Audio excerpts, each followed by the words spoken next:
there's 17,000 strawberry plants here on a quarter of an acre. Wow. So you can do a lot with the vertical growing. She goes, well, do you want to buy it? So I was like, oh, she goes, yeah, we can't make it work because we're out in the boonies. Oh, this is a separate entity from the main farm, and it doesn't support any part of the farm. The main farm, like I said, we farm 1,500 acres. That's been around for probably 50 years. We wanted to make it handicap accessible so people with wheelchairs can come out here, or walkers, and where they couldn't get down on the ground to pick strawberries before, but if they can move their hands and arms, they can still pick. There's a lot of upfront costs with it, but I think you can make it work. Anyone could do it. Did you expect this business to be lasting for 15 years? I mean, you bought it from someone who had it for 2 years, and they're like, we can't make it work. Right. So how has that been with your expectations and what you've done with it? So you are Linda, and this is Strawberry Fields Hydroponic Farm. Yes. When I saw that you had a U-pick strawberry farm, I didn't see the hydroponic side apparently. And I was like, oh, cool, like a big field of strawberries. But then I get here and I see all of this. And I'm like, oh man, now I am really, really interested. And we're in a unique area. We're right outside a really cute town. Yes. And it's right off the water. It's got a lot of cute shops in it. So you're not exactly rural, but you're also not right in the city. Yes. So tell me a little bit about what you've got going here and how all of this started. Well, this is a hydroponic strawberry farm that's very unique in that it is grown, the strawberries are grown up off the ground in these stacks, and we are picking from mid-June till the end of October. Wow. So our season is a lot longer than the normal strawberry picking in the ground. It is a U-pick, so when people come, they get a basket. We give them a basket, a pair of little child scissors. They come out and they clip the berries into their basket, and it goes by the pound. So right now we're kind of in a low. There's like waves. We've had a big flush of berries, and now we're kind of waiting for the next big flush to come through. Okay. But we do pick until the end of October till we get a hard frost. These are ever-bearing. That's why we can pick so long. Right.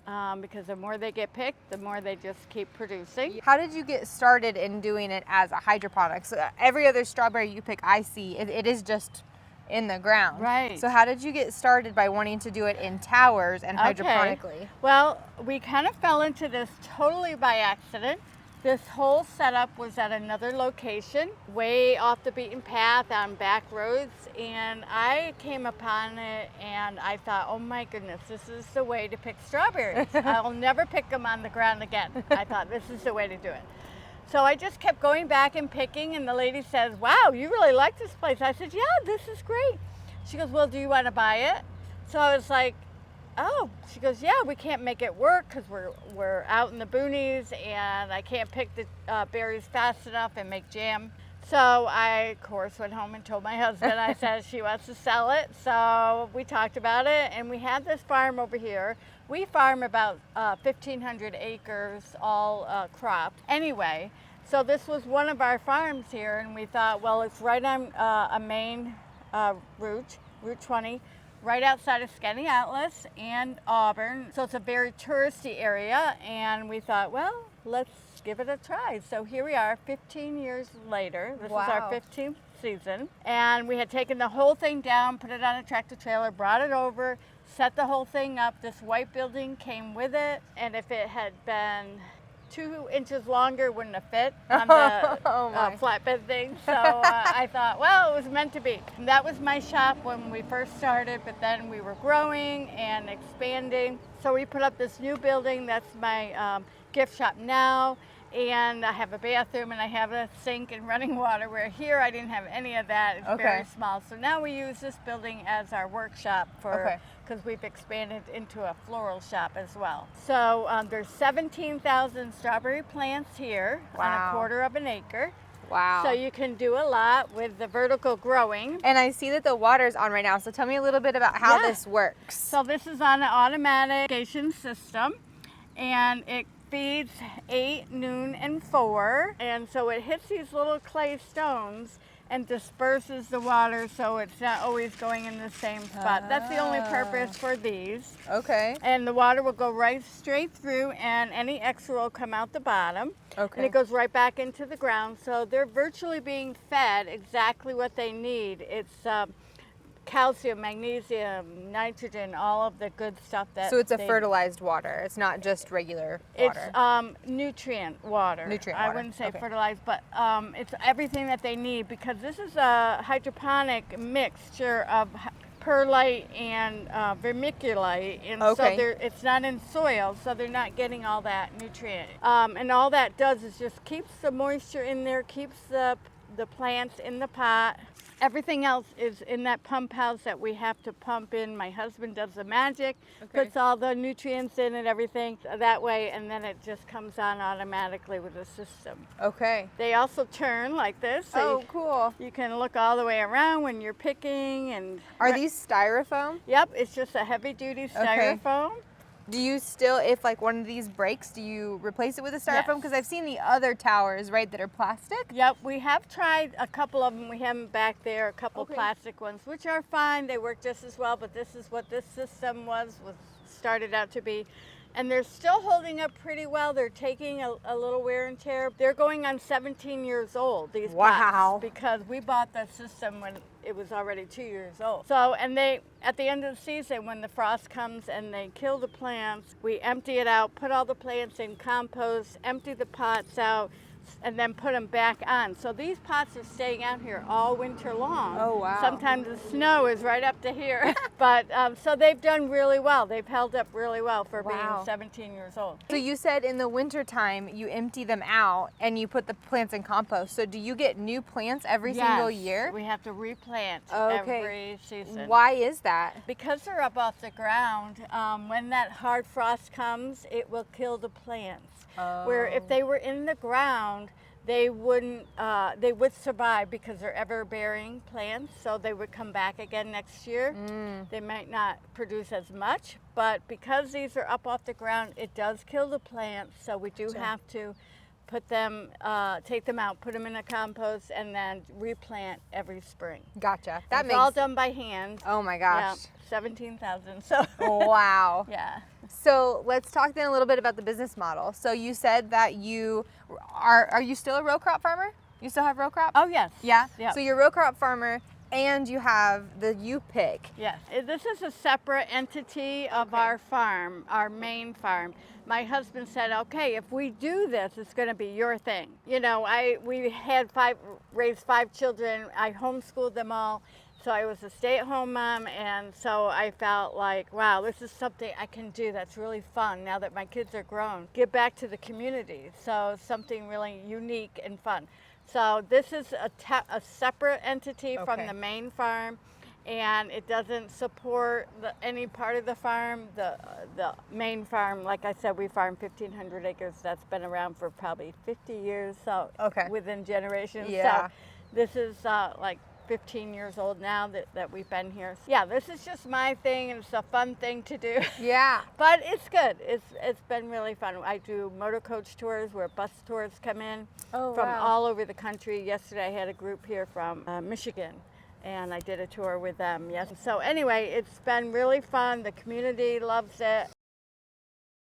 So how does this business differ then from like the corn and soybeans that you grow on the farm elsewhere? I mean, it's still agriculture, right? Yes. But tell me a little bit about how different it is. Well, this is more retail, I would say. Customers coming in and shopping and picking and, you know, that sort of thing. Where the main farm, my husband is a certified seed grower, so he does seed, and then we ship hay all down the East Coast. They do a lot of hay and straw to the horse tracks and things like that. So that's totally different than this. Yeah, this is more retail. Yeah.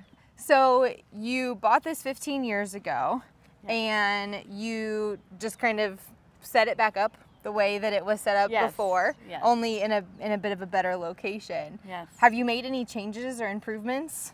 since you've been here? Well, we've added more. We've added also down here on this end, we've added in bigger pots some vegetables like tomatoes and squash and peppers, and all of that is, you know, they're all fed the same. Oh, These big pots here, we're trying something different. We put sunflowers in here just to see what you know, be kind of a fun thing for the customers. We could see one just starting to come out. Look at that. And it says it's not very sunny today, so I'm not in full bloom.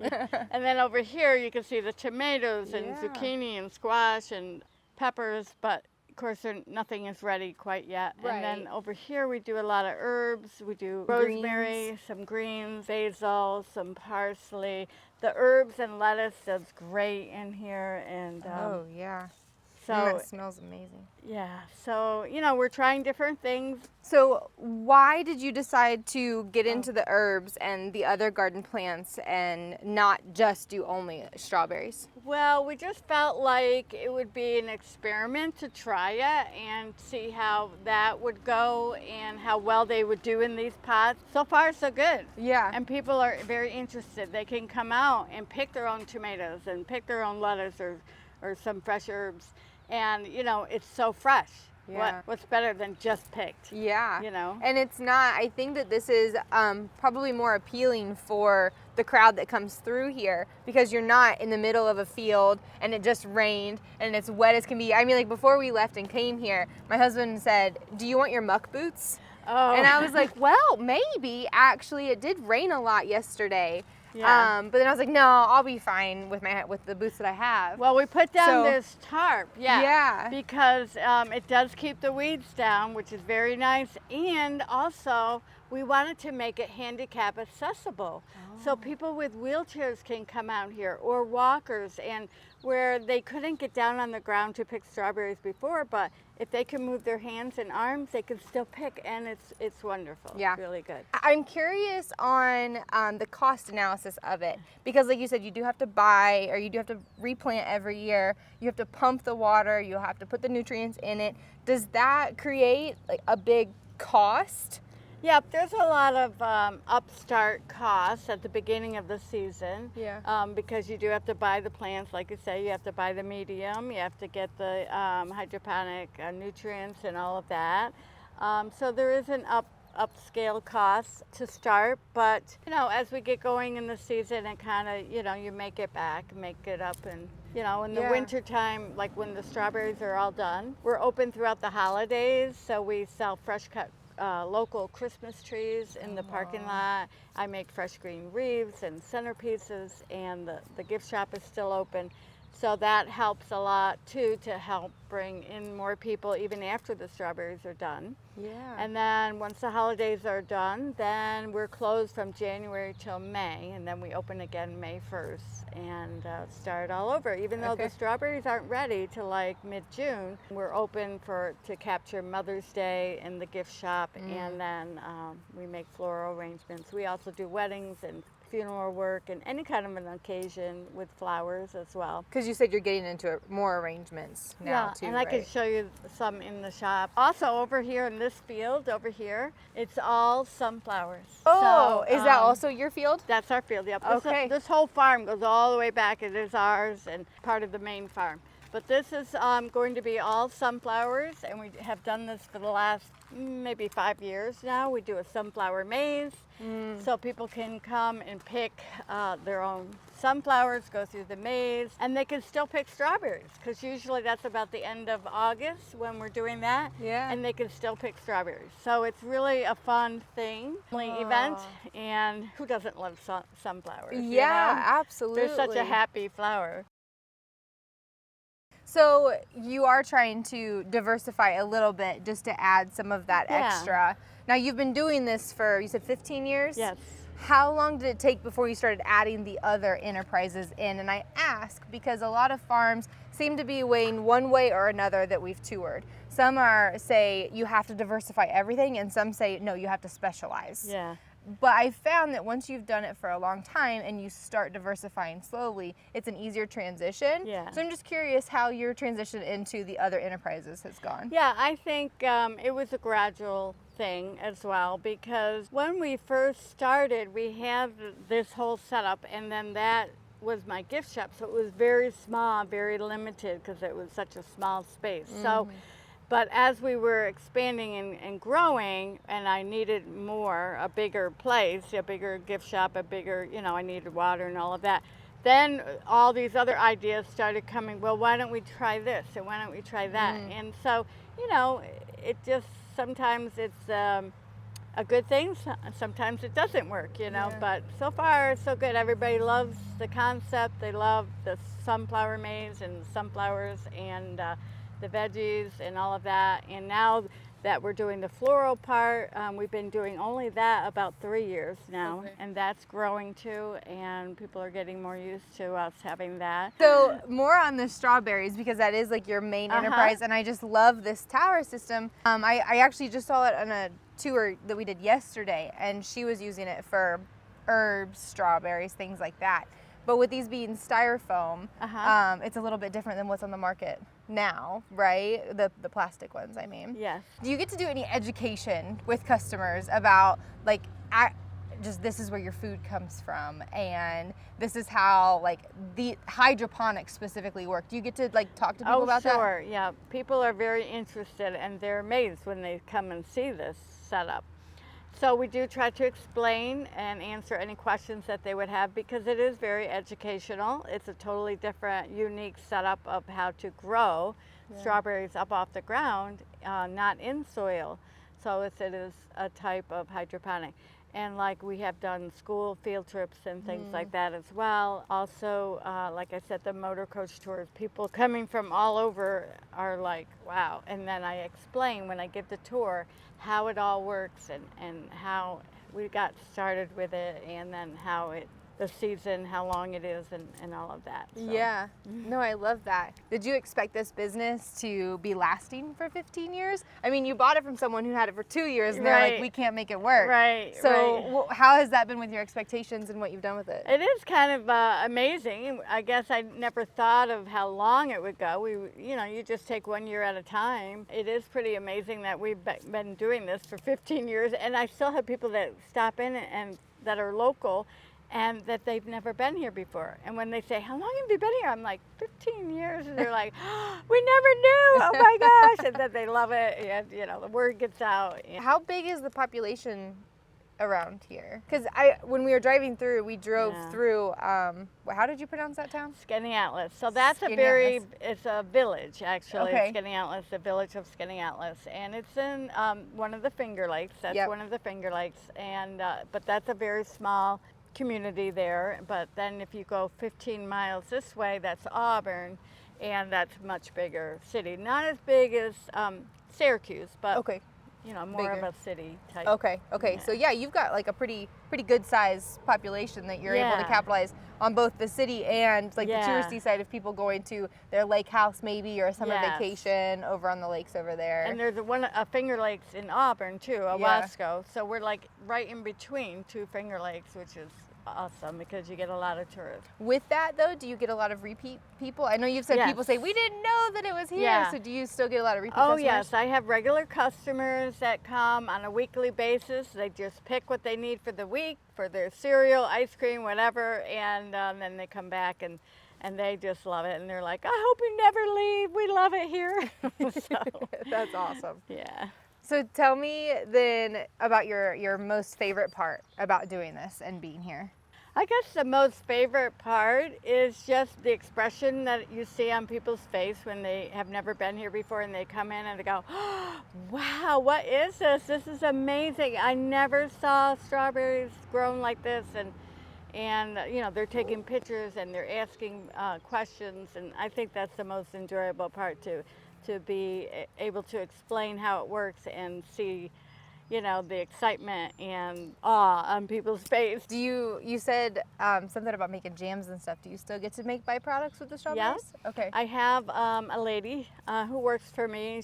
We call her the Jam Lady, and she's a culinary graduate, and she does a fabulous job. And she makes all our jams, and we make them all with our strawberries here. And whatever you can think of with strawberries, we make. So we grow the jalapenos. So we do a strawberry jalapeno jam, which Ooh. is fabulous. Strawberry basil, because we grow the basil. Ooh, yeah. And that's really good too. So there's different, and if I don't grow it, I buy it local.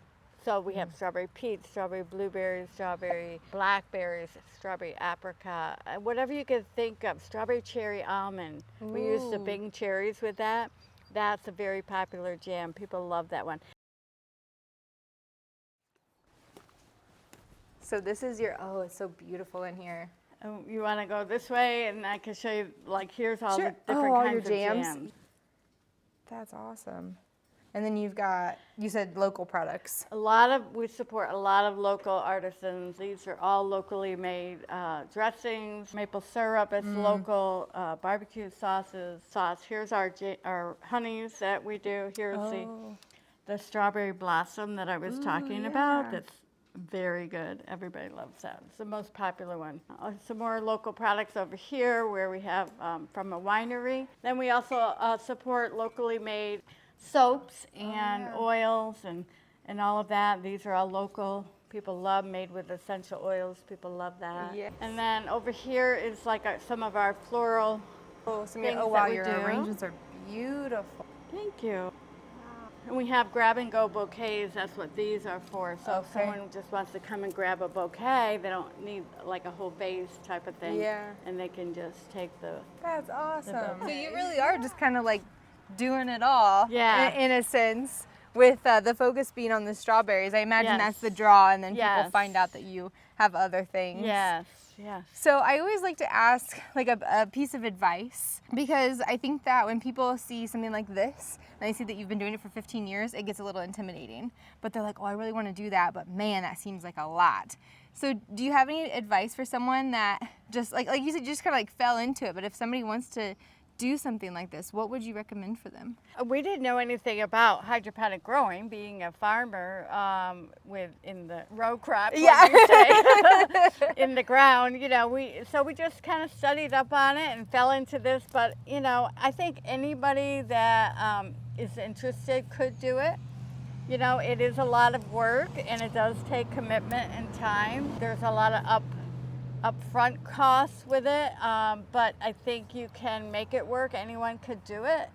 It's just fun and unique. Yeah, it's definitely unique, and in an area like this where you have people that have farm ground, traditional row crop, they have corn, soybeans, hay, but there's also areas that are more city. They have a little bit more money.